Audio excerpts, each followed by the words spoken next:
Bonjour les croque-lecteurs, on se retrouve aujourd'hui pour une nouvelle émission. Nous allons retrouver Paul qui nous régalera avec une nouvelle chronique de haut niveau ou pas. C'est à voir après le générique.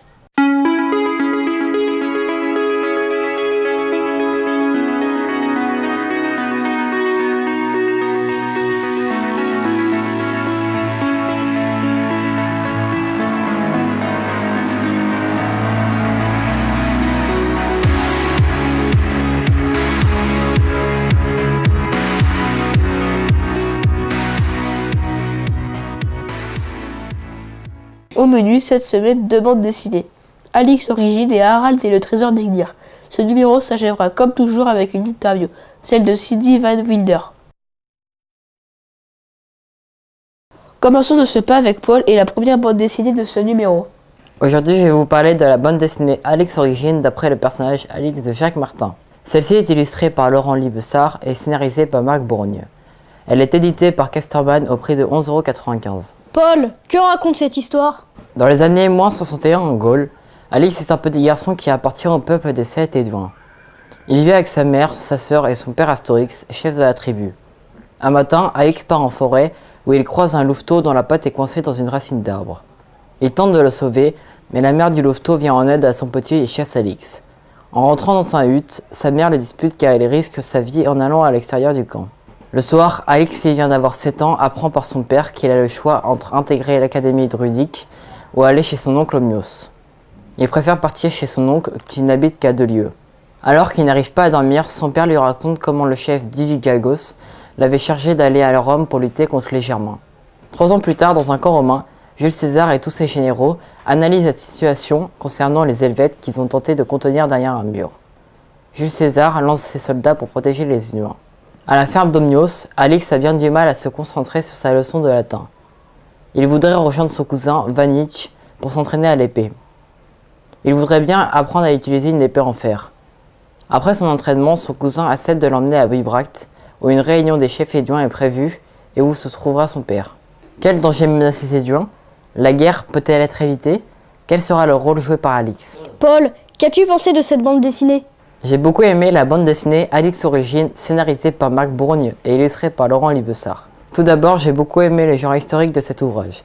Il nous raconte en détail la vie au temps des Gaulois à travers l'histoire d'Alix. En effet, dans cette bande dessinée, Alix vit dans la région des Éduins. On apprend donc comment sont élevés les enfants, notamment sur les chefs. De plus, à la fin de cet ouvrage, une partie documentaire en 4 pages présente de nombreuses informations très intéressantes comme la société gauloise, leur habitat ou l'art de la guerre. De plus, les graphismes de cette bande dessinée m'ont paru très réussis. Les décors sont fidèlement retranscrits, apportant une touche historique supplémentaire. De même, les tenues et armes sont très bien reproduites, que ce soit pour les Gaulois ou les Romains. Maintenant, parlons de mon personnage préféré, le protagoniste de l'histoire, Alix. Je l'ai trouvé très mature pour son âge. En effet, Alix, qui n'a que 10 ans, n'a pas peur de combattre les brigands, même s'il a conscience du danger que représente un combat. Ensuite, j'ai trouvé Alix déterminée pour apprendre à combattre plutôt que le latin. Pour finir, c'est un enfant bienveillant.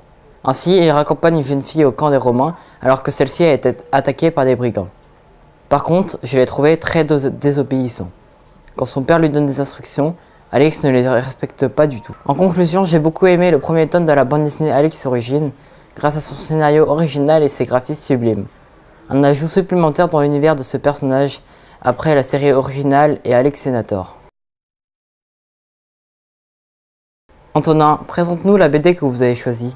Bonjour les croque-lecteurs, je vous retrouve avec plaisir aujourd'hui en compagnie de Tristan.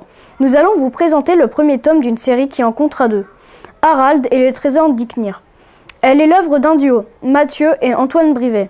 Le premier s'est occupé du scénario et le second du dessin. Ce dernier est aussi à l'origine du projet.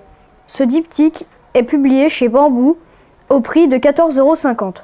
Peux-tu nous résumer l'histoire? Dagmar, le roi des Vikings, attaque l'antre d'Ignir, un dieu dragon, pour lui voler son trésor. Mais celui-ci ne se laisse pas faire et attaque les bateaux qu'il détruit facilement.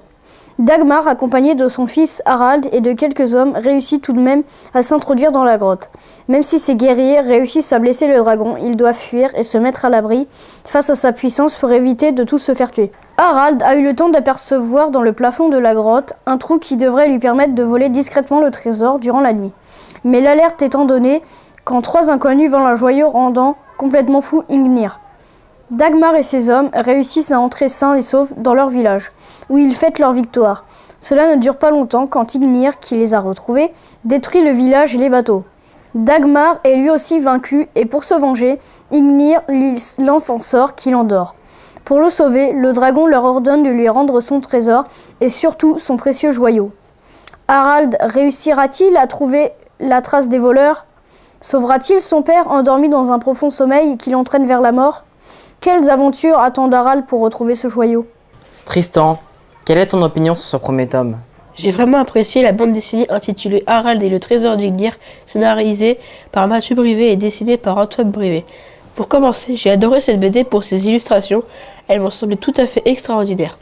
Les auteurs proposent un récit d'aventure extrêmement dynamique grâce à un découpage des cases qui nous entraîne dans les aventures d'Harald. Les couleurs balancent entre le bleu et l'orange et apportent un contraste intéressant entre l'univers nordique et la richesse du dieu. Ensuite, l'auteur a réussi à mélanger récits mythologiques et historiques. En effet, dans son ouvrage, on découvre le village de Vikings du chef Dagmar qui tente de voler le trésor d'Ignir, dieu tout-puissant. D'un côté, les traditions de ce peuple sont bien présentées avec la place importante donnée à la victoire pour devenir le chef de tous les Vikings. De l'autre, les croyances tiennent aussi une place importante avec la voyante qui a prédit le pire. Notamment que Dagmar aura été maudit. Son fils doit alors prendre ses responsabilités pour le sauver. Enfin, cette bande dessinée est intéressante pour l'ensemble des personnages qui sont présentés. En premier lieu, Harald est très rusé. On peut le voir quand il trouve une entrée secrète pour voler le trésor. En deuxième lieu, il apparaît comme particulièrement audacieux. Ainsi, on peut le remarquer quand il décide d'aller sauver son père et de partir dans une quête difficile. De plus, je trouve que c'est intéressant d'avoir créé une histoire au dragon. Effectivement, Fafnir et Ignir étaient des nains avant de se transformer en dragons pour protéger leur trésor. Pour conclure, le premier tome de Harald et le trésor d'Ignir est une belle réussite aussi bien graphiquement que scénaristiquement. Je n'ai une seule chose à dire. Vivement le tome 2! C'est le moment de l'interview de la semaine, celle de Cindy Van Wilder. Bonjour Cindy Van Wilder, pouvez-vous nous parler de votre nouvelle série Terre de Brume? Oui, alors donc c'est une série en 2 tomes, c'est un diptyque de fantasy qui se veut aussi bien un récit d'aventure qu'une fable écologiste. Et donc le premier tome est sorti en septembre et le second sortira donc début mai. Avec Hera et Intissar, vous avez choisi un duo comme personnages principaux. Qu'apporte ce choix à votre roman?